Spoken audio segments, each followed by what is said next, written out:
हरे कृष्णा। ओम नमः भगवते वासुदेवाय। ओम नमः भगवते वासुदेवाय। ओम नमः भगवते वासुदेवाय। नारायणं नमस्कृतं नरं चैव नरोत्तमं देवीं सरस्वतीं व्यासं ततो जयमुदीरये। नष्टप्रायेषु अभद्रेषु नित्यं भगवत सेवया भगवती उत्तम श्लोके भक्ति भवति नैष्ठिके। कृष्णाय वासुदेवाय देवकी नंदनाय च नन्दगोपकुमाराय गोविन्दाय नमो नमः।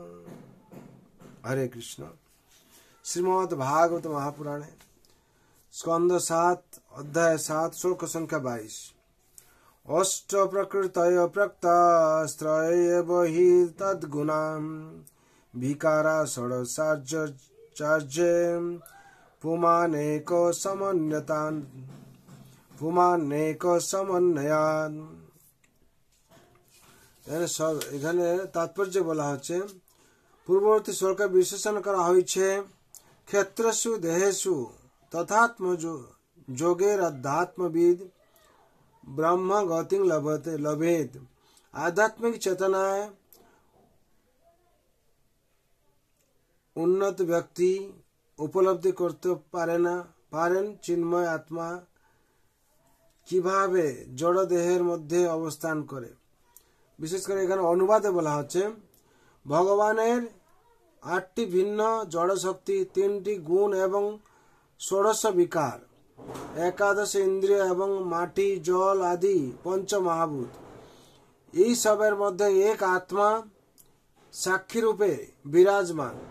তাই সমস্ত মহান আচার্যরা উল্লেখ করেছেন যে আত্মা এই সমস্ত জড় উপাদানের দ্বারা আবদ্ধ।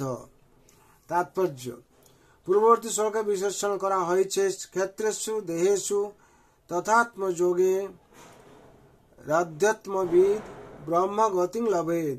আধ্যাত্মিক চেতনায় উন্নত ব্যক্তি উপলব্ধি করতে পারেন চিন্ময় আত্মা কিভাবে জড় দেহের মধ্যে অবস্থান করে এবং এইভাবে আধ্যাত্মিক জ্ঞান অনুশীলন করার দ্বারা তিনি পারমার্থিক সিদ্ধি লাভ করতে পারেন।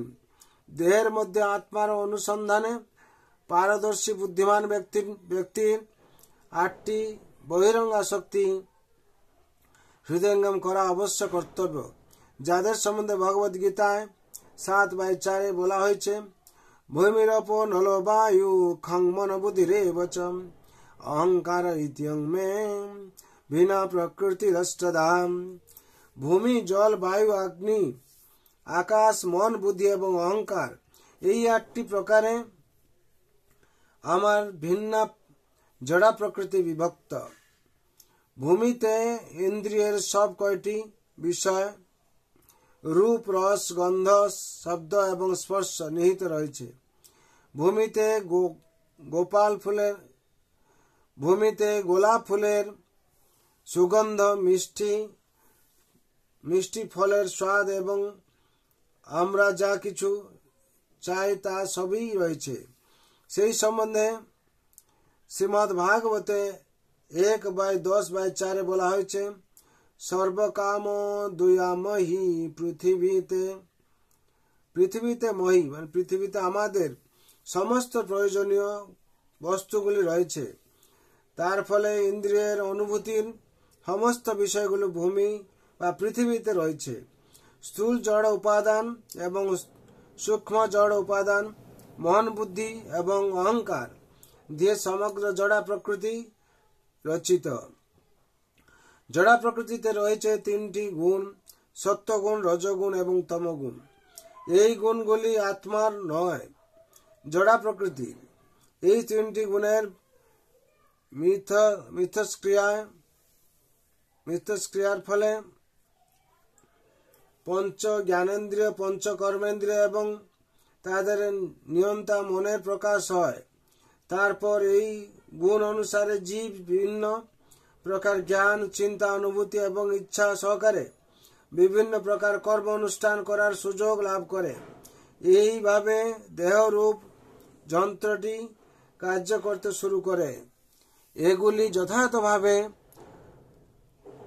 সাংখ্যযোগের মহান আচার্যগণ, বিশেষ করে ভগবান শ্রীকৃষ্ণের অবতার দেবভূতি পুত্র কপিল বিশ্লেষণ করছেন। সেই কথা এখানে আচার্য শব্দটির দ্বারা ইঙ্গিত করা হয়েছে।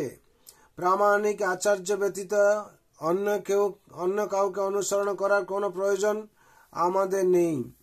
আচার্যবান পুরুষ বেদ। কেউ যখন দক্ষ আচার্যের শরণ গ্রহণ করেন তখন তিনি পূর্ণরূপে সত্যকে হৃদয়ঙ্গম করতে পারেন। জীবের স্বতন্ত্র সত্তা রয়েছে, কিন্তু শরীর বিভিন্ন জড় উপাদানের সমন্বয়। তার প্রমাণ দেখা যায় যখন জীব সেই জড় উপাদানের মিশ্রণটি ত্যাগ করে, তখন তা একটি জড় পিণ্ডে পরিণত হয়।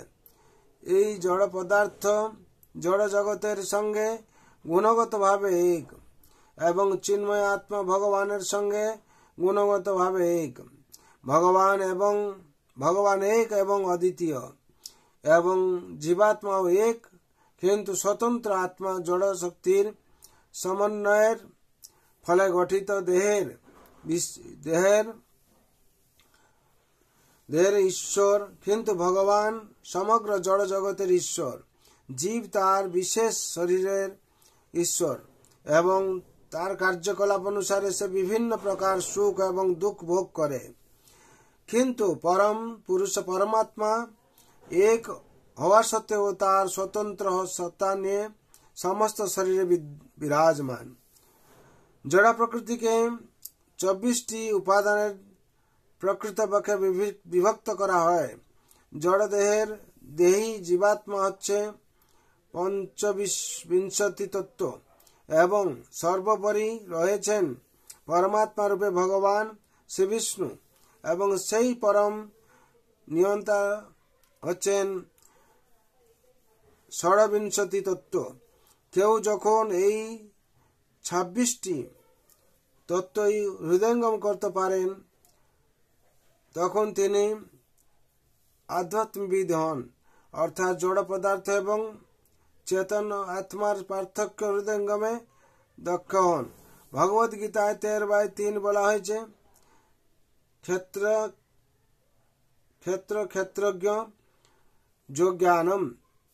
ক্ষেত্র শরীর, আত্মা এবং পরমাত্মাকে হৃদয়ঙ্গম করাই হচ্ছে প্রকৃত জ্ঞান। যতক্ষণ মানুষ আত্মার সঙ্গে ভগবানের নিত্য সম্পর্ক হৃদয়ঙ্গম করতে না পারে ততক্ষণ তার জ্ঞান অপূর্ণ। সেই কথা শ্রীমদ্ ভগবদ্গীতা 7/19 প্রতিপন্ন হয়েছে। বহুনাং জন্ম জন্মান্তে জ্ঞানবাত্মা প্রবর্ধন্তে বাসুদেব সর্বমিতি সমহাত্মা সুদুর্লভ। বহু জন্মের পর তত্ত্বজ্ঞানী ব্যক্তি আত্মা আমাকে সর্বকারণের পরম কারণ রূপে জেনে আমার শরণাগত হন। সেই রূপ মহাত্মা অত্যন্ত দুর্লভ। জড় এবং চেতনের সবকিছু বাসুদেবের বিভিন্ন শক্তি। সেই পরমেশ্বর ভগবানের চিন্ময় অংশ জীব তার অধীন তত্ত্ব। এই পূর্ণ জ্ঞান যখন লাভ হয় তখন জীব পরমেশ্বর ভগবানের শরণাগত হয়। বাসুদেব সর্বমিতি সমহাত্মা সুদুর্লভ।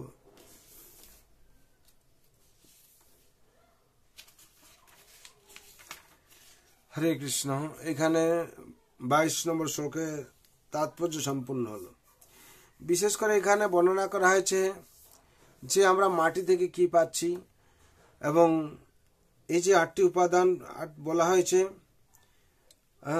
আর হচ্ছে এই যে 8টি উপাদান কি, ভূমি, জল, বায়ু, অগ্নি, আকাশ, মন, বুদ্ধি এবং অহংকার। এই 8 প্রকারে আমার ভিন্ন জড়া প্রকৃতির বিভক্ত। ভূমিতে ইন্দ্রিয়ের সব কয়টি বিষয়, রূপ, রস, গন্ধ, শব্দ এবং স্পর্শ নিহিত রয়েছে। ভূমিতে গোলাপ ফুলের সুগন্ধ, মিষ্টি ফলের স্বাদ এবং আমরা যা কিছু চাই তা সবই রয়েছে। সেই সম্বন্ধে শ্রীমদ্ ভাগবতে 1:4 বলা হয়েছে, সর্বকাম দুগ্ধা মহি। পৃথিবীতে আমাদের সমস্ত প্রয়োজনীয় বস্তুগুলি রয়েছে। তার জন্য এই শ্লোক থেকে আমরা বুঝতে পারছি। আর এখানে বহুনাং জন্ম জন্মান্তে বলা আছে বাসুদেব সর্বমিতি। যখন ভগবানকে আমরা বুঝতে পারবো, যখন আমরা সেই দুর্লভ মহাত্মা হব, বহু জন্মের পর ভগবানকে বুঝে ভগবান শরণ নেব, তখন হচ্ছে বাসুদেব সমাত্মা সুদুর্লভ। আর বাসুদেব সর্বমিতি সমাত্মা সুদুর্লভ, তখন হচ্ছে আমরা দুর্লভ হব। আমাদের মনুষ্য জন্ম নিয়ে তখন সে দুর্লভ হবে যখন আমরা ভগবান শ্রীকৃষ্ণের চরণে আত্মসমর্পণ করব। তার জন্যে আমরা ভগবান চরণ শরণ নিয়ে এই জন্ম মৃত্যু জরা ব্যাধি চক্র থেকে উত্তীর্ণ পাব। তার জন্য সবার মঙ্গলের জন্য, সংসারের শান্তির জন্য আমি ভগবান রাতুল চরণে প্রার্থনা করছি আপনারা শান্তি থাকবেন। সর্বে ভবন্তু সুখিনঃ, সর্বে শান্তু নিরাময়, সর্বে ভদ্রাণি পশ্যন্তু মা কশ্চিৎ দুঃখ ভাগ ভবেৎ। হরে কৃষ্ণ কৃষ্ণ কৃষ্ণ হরে হরে, हरे राम राम राम हरे हरे। जय श्रीमद् भागवत महापुराण की जय। जय जगत गुरु शिल प्रभुपाद की जय। श्री गुरु महाराज की जय। अनंत कोटि वैष्णव भक्त वृंद की जय। उपस्थित भक्त वृंद की जय। निताय गौर प्रेमानंदे हरि हरि बोल।